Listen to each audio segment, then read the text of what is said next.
Hi, and welcome to this third video in the series of 4 skill set videos where we're going to cover the 7 steps of becoming a network marketing professional based on Eric Worre's bestseller book that is named the same. This is a part of presenting, so let's go and see how we present that. And first of all, just to cover that it's all about education. It's all about getting your knowledge base even better, get you to understand what's behind these techniques, and get some of your skills as well put in place. This is the third skill that actually comes, as I said before, from the book that Eric Worre is an author of, and it's a very fantastic book. He's also a very good speaker, and you know this is what you've seen in these videos so far. And if you don't have a book yet, I mean, there's an opportunity to go to his page, which is actually shown here on the screen, where you have the login to both a paperback version, and you can also go and get an audiobook, which is actually pretty neat. But leave it over to Eric and take off here on the next skill set. Skill number 3 is presenting. Presenting. Here's what I learned from the professionals when it comes to presenting. We got this? Is it working, guys? Hello? Oh, there it is. 1, they don't make themselves the issue. When they're presenting, they're using third party as much as possible. If they're presenting face-to-face with somebody, they're using third party, they're using third party, they're using third party. Even a big shot with their prospects, they're using third party. They don't make themselves the issue. Oh, I'm making $1 jillion, so if you join me, it's going to be great. Because they know that that will short-circuit that person's results. They'll start to have a wrong expectation as to how and why they're going to be successful. So the most successful people use other people. When I talked about that 2006 video campaign, I was on the video. It was a huge disadvantage for me. People would say, hey, I remember, go on an airplane or something, and sometimes I'm in the mood to prospect and sometimes I'm not. I'm just not in the mood, I'll be honest. And I'll play with that sometimes. The guy next to me says, so what do you do? Oh, I'm a network marketing professional. What does that mean? Well, I'm in the middle of something right now, but here's a DVD. You can check it out if you want to. You don't have something to watch. We're sitting next to each other in first class. He's like, oh, he pops it in, slowly goes.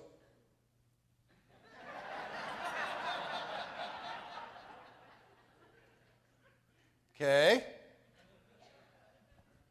I don't have third party now. Now, if I get involved with you, you're going to make me rich. And I mean, it's not as powerful as, leaders, what you'll find, talk to the top leaders, they don't make themselves the issue. They just don't. They use third party. Next. They act as a consultant. A person is trying to navigate their life, and they act as a consultant to that person to help them. So they ask those people questions about what they want in their life, and then they prescribe some solutions in the process.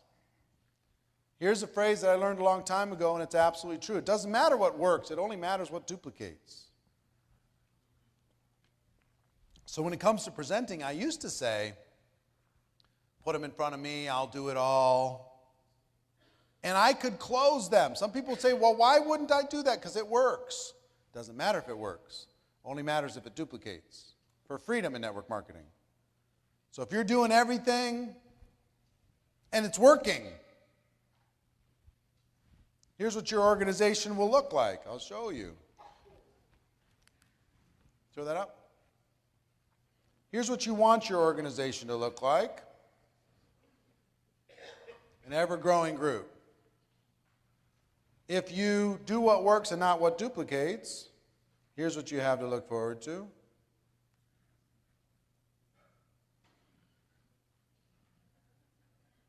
It's even worse than that. I'll do it this way. Here's your front line. There's their front line. There's their front line. There's their front line. I sponsored 40 people and nobody's doing anything. Well, because you made yourself the issue. That's why. It worked because you were influential. Why wouldn't you shortcut it? Put everybody in the room, say, I'm about to crush this thing. Line up if you want to get wealthy. Okay, I'm in. They tried that same approach with their people. It did not work. So now they come to you and say, if I put a bunch of people in the room, will you come over? Sure. You get a smaller group, flat line. So the pros, it's counterintuitive because why wouldn't you do something that works? I can go sign them. I can go have lunch with them right now and I can sign them. And I could tell them, look, I'm a stud, I'm a star, you just get around me and you're going to make money. I could do that. You don't think I can do that? I can do that, but I kill them. It's like the butterfly, right? You know, the caterpillar's in the cocoon. If you want to help that new little butterfly get out, so you just take a razor blade and you just barely cut the edge of the cocoon so it can get out a little easier because you have compassion for the little butterfly. But because it didn't have the resistance, because it didn't have to do it on its own, because you did it for him, it falls out and dies. So you have to teach a process that allows a person to become independent from you as quickly as possible, which means you don't get to make yourself the issue. Next.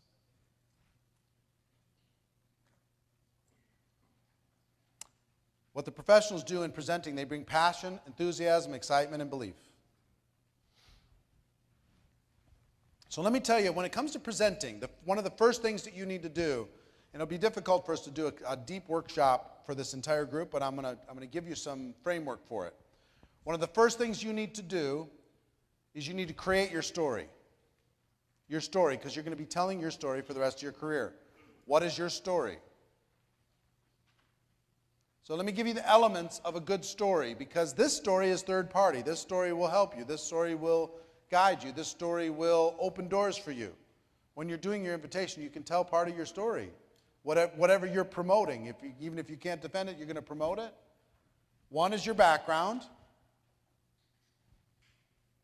You know, as you know, I was a doctor, I was this, I was that, I'm, truck driver, whatever. Two, the things you didn't like about your background.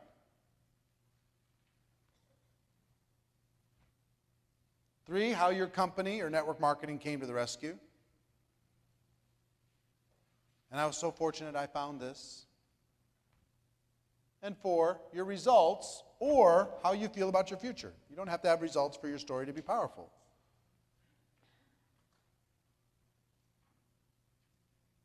So my background is I had 18 jobs before I was 22 years old. I was behind on my bills and my promises, and I had my family, and I didn't know what I was going to do.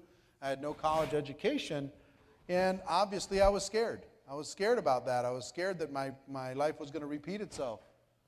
And I was fortunate to get introduced to the network marketing profession, to be able to give me a chance when the world wasn't giving me a chance, or at least I wasn't creating opportunities for myself. I found a place where I could learn and I could grow and I could do it on my own, and I would get support along the way. And in just a short period of time, I'm now on track to have control and have freedom, and I'm helping others, and I feel good about my life, and I feel good about my direction. 30 seconds. You can say that in every one-on-one. You can say that as a testimonial, your live meeting. You can say that on a conference call. You can say that on a three-way call. You can say that at your company convention. You can say that in every direction possible. But you need to craft it. Your best story. You know, for Albert drove truck for how long? 7 years. Is there a way for you to briefly convey to me the pain that you felt in that process? How would you convey it?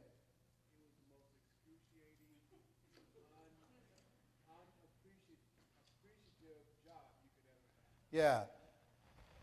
He said, he could say my background is I was a truck driver, and it was the most excruciating situation where I was so unappreciated every single day. I just couldn't imagine something where you'd feel less appreciated than what I was doing. And when he says that, the whole world will go, you know what, me too. Me too. You know, I make my boss look good every single day and I don't get appreciated.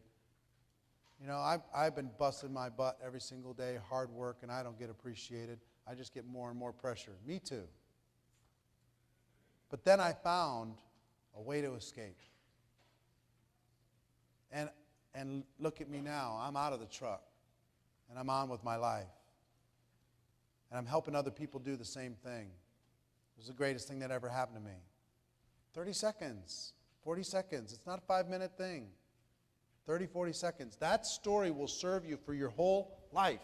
And what you need to remember, what a lot of people forget, including myself, the only story that's valuable is the story prior to network marketing. That's the story that's valuable to the people that you talk to. So for Tiffany, the story is not, you know, here's what happened to me in the last 3 years. The story is, I was in the factory. I was making Smucker's jelly in Memphis, Tennessee. And here's how that made me feel. Here's how I felt about my future. Here's what I saw other people who'd been there for 10 and 20 years longer than me, and I saw the life that they had, and I didn't want that life. So here's what showed up. See, she's moved on. You know, when was the last time you were in that factory? 15 years? August of 2000. So almost 13 years ago. But guess what her most powerful story is now? That story from 13 years ago. That's what everybody relates to. The time when you went from outside of network marketing to inside and what it did for your life. If you got results, talk about them. If you have hope, talk about it. If you've got a future, talk about it. Whatever it is, talk about it, right? Craft your story. I wrote mine out because I wanted my testimonial to have impact with people. And then I told it every chance I could get. I was telling my story, telling my story, telling my story, and it always had those 4 elements. Okay, next.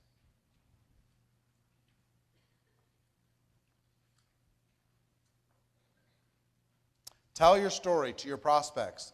Tell your story to other people's prospects. Tell your story on 3-way calls, conference calls, and webinars. Tell your story online, on Skype, on wherever. Tell your story at live events. Become known for your story. Tell it so many times other people will start telling it for you. If other people don't know your story, you got a big hole in your business. Huge hole in your business. They've got to know it and be able to tell it with passion. It could have something to do with your company or network marketing, how your company or network marketing came to the rescue for you to help you escape from that situation. You know, if you've moved on to, you know, multiple companies to the company you're at right now, you don't want to talk about the company that you joined way back when you made that first decision. You want to talk about network marketing allowed you to have freedom. It gave you a vision for your future. It allowed you to escape. See what I'm saying? All right. The person with the marker makes the money. In addition to your story,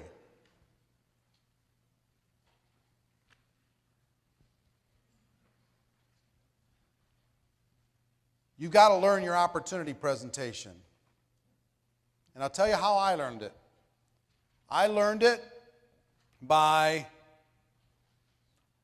copying the top earner in the company and recording their presentation, which they did exactly the same every single time, writing it down on a legal pad, pause, rewind, until I got it down word for word, recorded my own voice into the boom box, audio cassette, listened to it, was destroyed at how terrible it sounded. No energy, no passion, no nothing, flat, boring, dull. I did his same story, same joke, same everything. I just did exactly what he did. Okay, I changed my name to his name. That's it. It's the only thing I changed. Closed the same way, opened the same way, did exactly, transitioned everything the same way, told the same jokes, the whole thing. Then I recorded it again and again and again and again about 5 or 6 times until it sounded okay. Then I put it in my car, I put it on both sides of the audio cassette, and I listened to it 500 times until I had my own little one-man play. It was a one-man show.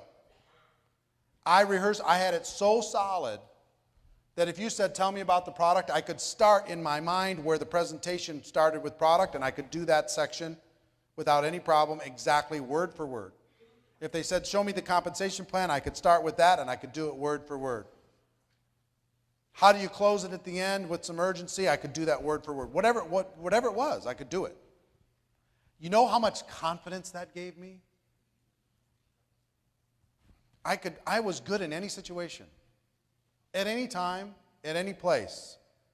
I learned the the opportunity presentation, and I looked for opportunities to tell it. And pretty soon, I was the guy being asked to do sections of the local meeting. I was the guy asked to do different things. You got to learn a basic training. You got to learn how to do a good, inspiring, powerful basic training for your group with the fundamentals, but also with some attitude. Your story. Like Mike Sims threw in his story into what he talked about, but still some great basic training, right? He didn't start there. He finished there.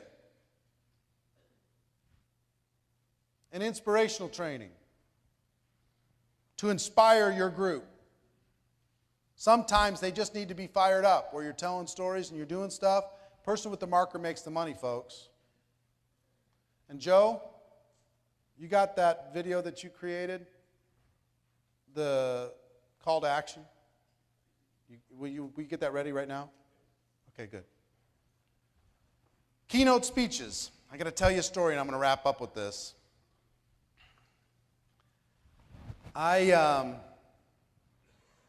It's 1993, and I'm an up-and-comer. I'm making some money with my company, and I'm sitting having a conversation with the CEO of the company and the top earner, the number one earner, who was, And we were talking about different things, and I jokingly said, he's a better networker than me, but I could out-talk him anytime. Give me a little preparation, put me on the stage, I can outdo him. A joke. And the CEO said, oh, really? All right, kid. I'm 29. He says, all right, we got our big convention coming up. America West Arena in Arizona. We're going to have 14,000 people in the arena. Here's what we're going to do. You're both going to get the same exact amount of time, 12 minutes. And I'm going to pick some judges nobody's going to know about this. It won't be a popularity contest. It will be a performance contest. It's 3 months from now. And between the judges and myself, we'll decide who wins. I'm like, okay. What did I just do?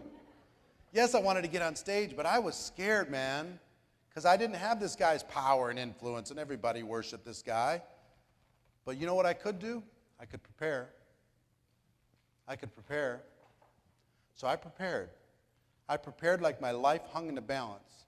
I mean, I wrote and I studied and I researched and I practiced and I prepared because defining moments like this come not too often in your life.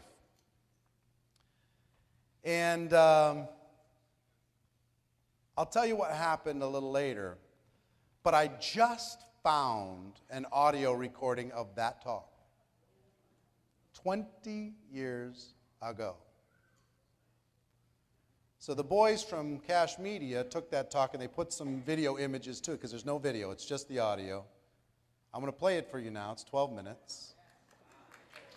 Yeah. The voice is a younger voice. 20 years ago, 29. A younger voice, but it's my voice. And this is the presentation I gave in front of that group of people. Go ahead and watch it. Enjoy.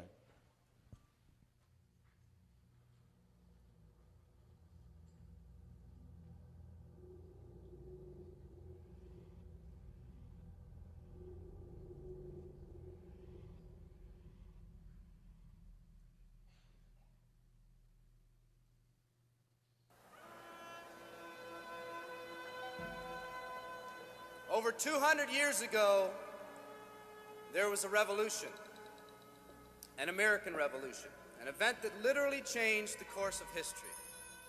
It was led by a group of unsatisfied people. People who were tired of being told what they could do and when they could do it. People were fed up with their lack of choices and their lack of personal freedoms. People fed up with their lives being controlled by others. Fed up with being oppressed, fed up with being manipulated. They finally said, enough, I've had it, and I'm not going to live like this anymore.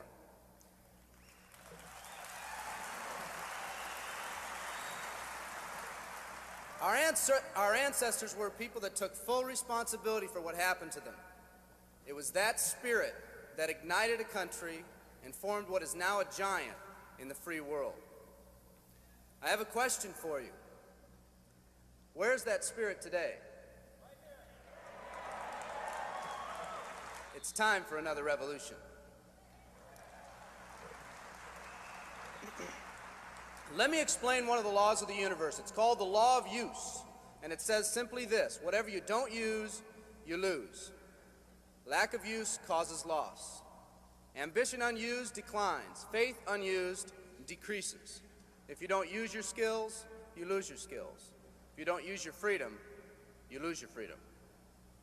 Freedom does not come automatically. It's not attained and then handed down to us as an inheritance. It must be achieved each day. At the turn of the century, in the year 1900, less than 10% of us worked for other people or the government. Over 90% of us were self-employed. We were an independent people. In 1980, only 80 years later, over 90% of us worked for the other people or the government. Less than 10% of us were self-employed.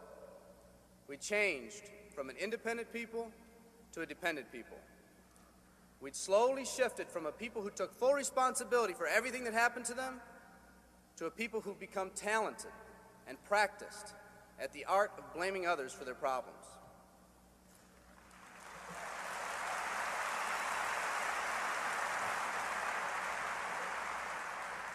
Our giant has fallen asleep. Our forefathers didn't say, who's going to take care of me? They simply said, all I ask is the opportunity to be free and the ability to take care of myself and my family. Today, we elect officials who will, quote unquote, take care of us. We cry out against anyone who dares to ask us to provide more value in the workplace. We do everything we can to spread around the suffering in our society, and yet no one is willing to step up and be part of the solution. We've slowly changed from a society that compensates based on value to a society that compensates based on entitlement and seniority. What we've come to believe is our due. We act as if someone actually owes us a living. Part of this change is due to the dramatic rise of conformity in our society. We're all taught to conform. Incredible pressures are put on us every day to do things, quote unquote, the right way. And yet no one asks the question, is this really the right way? A man once said, I'm just a collection of mirrors reflecting what everyone expects of me. We live our lives to please those around us, and the scary thing is, the people around us are doing exactly the same thing. Psychologist Rollo May calls us outer-directed people. We don't act, we only react.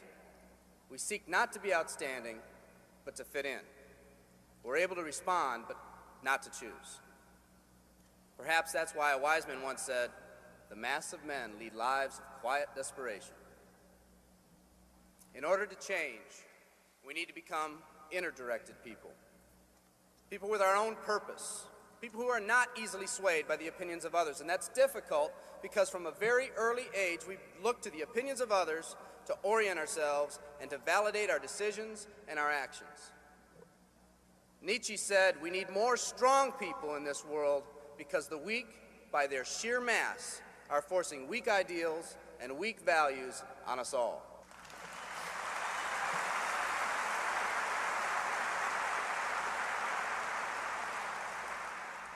Today's massive social and economic changes are waking this slumbering giant. Some people may not be ready right now for the changes happening today in today's society. It doesn't matter if they're ready or not. An old proverb says, if a man wants his dreams to come true, he must first wake up.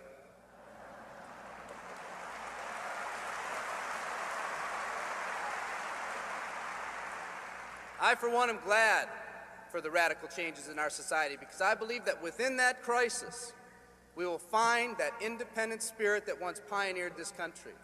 Some of us are finally ready to change. The displacement of our workforce has caused many of us to start searching for something better. Moving products and moving services is our business and our goal, but what we are becoming in the pursuit of that goal is a larger and much more important issue. The rekindling of our independent spirit has more lasting value.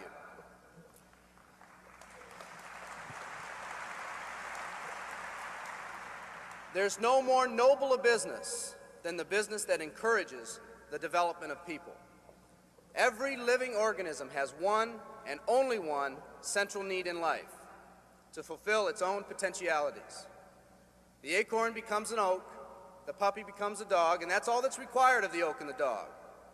But the human being's task in fulfilling his or her nature is much more difficult. The reason is, unlike any other living creature on this planet, you've been given the dignity of choice. You'll not grow like a tree. You'll grow only as you plan and choose to grow. When a person chooses to live, two things happen. First, assuming responsibility for themselves takes on a whole new meaning. They accept responsibility not as something they've been saddled with, but as something they themselves have chosen. The second thing that happens is that discipline from the outside is replaced by self-discipline. They accept discipline not because it's commanded, because they themselves have chosen what they want to do with their lives. Just like when the disenfranchised men and women over 200 years ago got fed up and said, I'm not going to live like this one more day, there's another revolution coming. It's coming not just from Americans, but from people all over the world.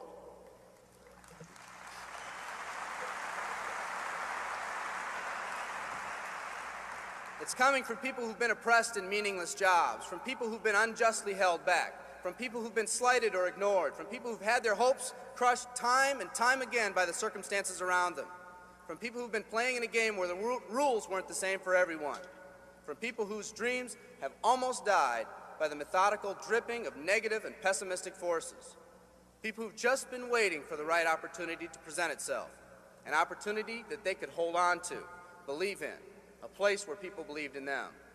I hear the rumbling of this coming revolution every day.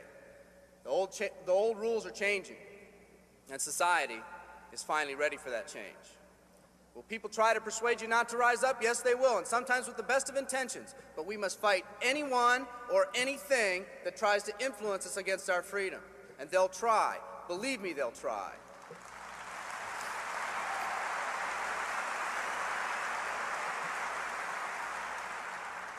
They'll try to suggest you off course, to nudge you off course, to distract you off course. There's another revolution coming, and it's going to be led by a group of unique and courageous people like you.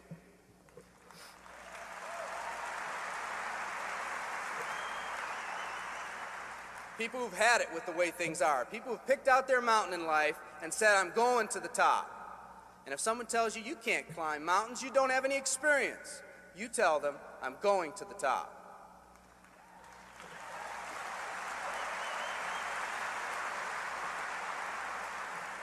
And if your neighbor tells you, come on, choose another mountain, that one's too rocky, what are you going to tell them? And if someone tells you, let's go over here where it's not so steep, what are you going to tell them? And if someone says network marketing, what are you going to tell them? And if your friend tells you, come on, let's climb this one, that one's too slippery, what are you going to tell them?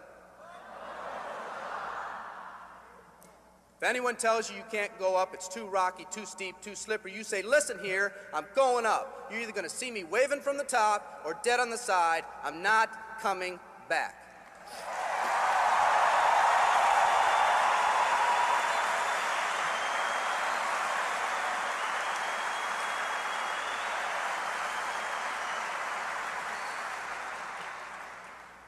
There's something about the do-or-die attitude. It's almost like when someone has a do-or-die attitude, time, fate, and circumstances seem to get together, have a hasty conference, and they say they're going to do it or die.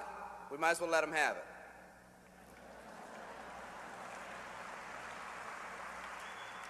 The people in this arena are special. You're special because you've already rekindled that independent spirit. You've already said that you're not going to conform to negative pressures around you. You've all said enough, I've had it, and I'm not living like this anymore. You are the people who want to set big goals and aspirations for yourselves and your families. People who want to live in a country where families are brought together again instead of being torn apart. People who want a country where once again owning your own business and controlling your own destiny is commonplace.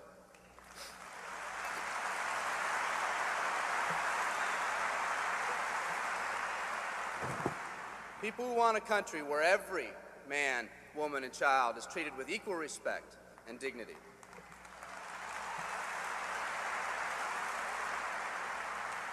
People who will pay any price so their families will not live with the legacy of maxed out credit cards and unfulfilled promises.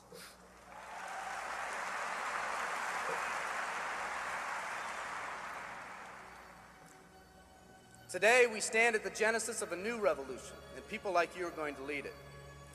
Theodore Roosevelt said these words decades ago, and I think they're particularly appropriate today. He said, "We see across the dangers of the great future, and we rejoice as a giant refreshed. The great victories are yet to be won, the greatest deeds yet to be done. I've dreamt of a company that can give us the opportunity to make these dreams come true, by allowing us all to fulfill our own true potential. I love you all. Thank you very much."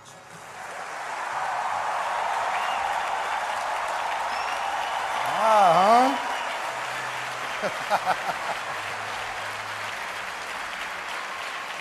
Wow. Something, huh?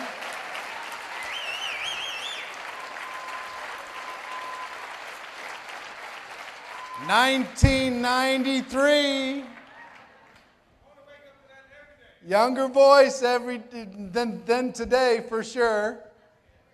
1993. Here's the lesson. We'll put it up online. Joe and Cash Media did a great job of putting it together. We'll put it up on Network Marketing Pro. We'll put it up on YouTube. You can use as much as you'd like. But what I'll tell you is this. What's the lesson? Prepare for your moment. Prepare. Put together your talk. That is borrowed from the books that I read and the audios that I listened to and the leaders that I respected and the ideas that I had in my own mind. But I was not completely the person that was qualified to say what I said, but I was the person who had an opportunity to say what I said at age 29. Oh, by the way, guess who won? I won, man. If we were working together personally, if I was coaching you personally, one of the most important things is for you to build your brand and for you to have a talk like that or better that everyone in the world can't wait for you to say, that if it's recorded and put on YouTube, it gets 1 million views because it inspires your whole group. Guess what happened to my life after that day? It blew up, man. I became somebody. Did you hear that talk from that kid? Man, all of a sudden my group looked at me different. They listened to me different. All of a sudden my words had weight. I had influence in the company. I had influence in the leadership. From 12 minutes. Now that 12 minutes took me 3 months to prepare for. Shorter the talk, the harder it is to prepare. But I'm telling you, prepare. Back to that last slide, please. Presenting. You got to decide that you're going to become a pro here. That you can do your story. That you can do your opportunity presentation as good as anybody in your whole company. In a way that lights people up with passion and energy. That you can do a basic training. in a way that gets people to take the action that they wouldn't have taken if you hadn't done the basic training. That you, every single one of you, can do an inspirational talk for your team that will give them fuel to go to the next level. You'll be able to do a keynote and be asked to go up onto the stage because the company had heard about you and they want to hear your talk. And no, you don't need an hour. 12 minutes was enough. You could do a lot in 12 minutes if you prepare. So the lesson is to prepare, to be ready, to be awesome, to practice, to rehearse. What Les Brown says, rather be prepared for an opportunity and not have one than have an opportunity and not be prepared. Be ready to just get up there and crush. And every single one of you can make a name for yourself if you'll decide to build on this skill. Yeah, thank you, Erik. It's good stuff. It's good stuff. I get excited every time I see Erik on stage. He's a very enthusiastic guy, and he's very easy to learn from. I mean, this is just interesting. I hope you enjoy it as well. Get value off it.